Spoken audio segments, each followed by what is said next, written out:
जय भवानी जय शिवराय। आपण आता हे पाहू शकताय कुदवाडीमध्ये जो BRT रोड आहे आणि आतापर्यंत केवळ अनधिकृत कचऱ्याची जे पत्राशेड आहेत ह्याच्यावरतीच कारवाई करणार म्हणणारे प्रशासन प्रतिनिधी आज मात्र ज्या स्थानिक भूमिपुत्रांच्या त्यागातून प्राधिकरण MIDC वसली गेली अशा शेतकऱ्यांच्या घरावरती बुलडोझर फिरवण्यासाठी हे कुदळवाडीमध्ये आलेले आपण पाहू शकताय। आता ह्या कुदळवाडीमधील नागरिकांनी करायचं काय तर आपण पाहू शकताय। जवळपास 180 महाराष्ट्र सुरक्षा दल 600 पोलीस यांच्या माध्यमातून प्रशासनाने कारवाई करतात।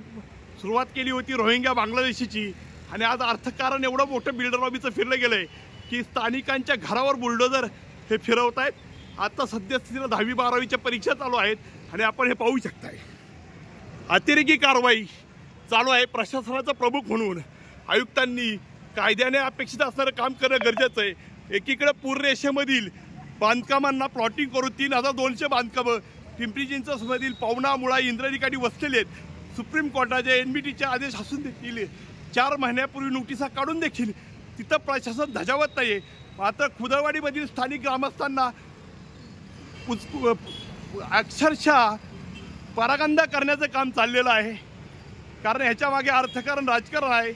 सुरुवातीला तिथे आपली हिंदुत्वादी भूमिका करण्यासाठी स्थानिक आमदारांनी भूमिका घेतली, आम्ही पत्राशेड पाडणार आहे, प्रशासन स्थानिकांना हेच सांगत आलं। आज मात्र आपण हे पाहू शकताय ही दहशत कोणासाठी कशासाठी? विकास हा स्थानिकांसाठी होत असतो।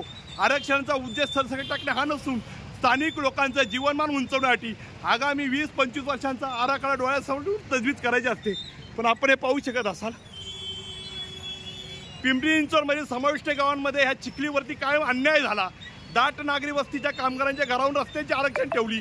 आज हा आराखडा कालबाह्य झालेला आहे आणि आता झोपी गेलेला जागा झाला आहे। मागच्या 10 वर्षांमध्ये आमदारकी भोगून सुद्धा स्थानिक आमदारांनी काही केलं नाही।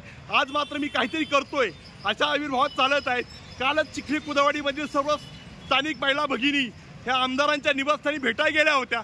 आम्हाला भेट द्या, आमची घरं जात आहेत, मुलाबालांची 10वी 12वीची परीक्षा चालू आहे, आम्हाला रिलीफ द्या, तर नाहीतर आम्हाला विष पिऊन मरावं लागेल अशा महिला भगिनी सांगत असताना आमदारांच्या वडिलांनी मात्र तुम्ही विष प्या नाही तर मरा पण इथून निघा अशा माणुसकी शून्य उत्तर दिलंय।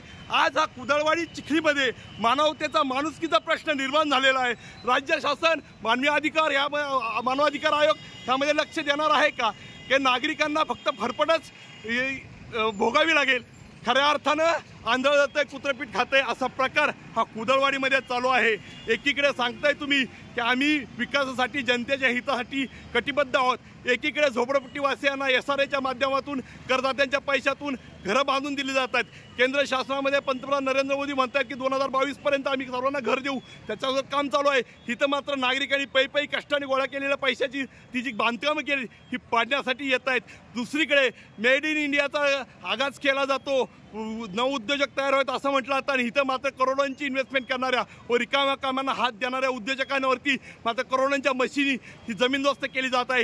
ही बुलडोझर कारवाई नागरिकांच्या हितासाठी नसून बिल्डर लॉबीला पोचण्यासाठी स्थानिक आमदार प्रशासनाला हाताशी धरून करत आहेत आणि खऱ्या अर्थानं हिथं हा स्थानिकांच्या जीवावरती मोठ्या झालेल्या भांडगुळांनी स्थानिकांचाच वरवंटा फिरवण्याचं काम चाललेलं आहे। खऱ्या अर्थानं ह्यासाठी ही कारवाई आज परीक्षा चालू असताना लोक म्हणत नाहीत की आमची घरं तोडू नका, लोक हेच म्हणतायत की आम्हाला वाजवी वेळ द्या।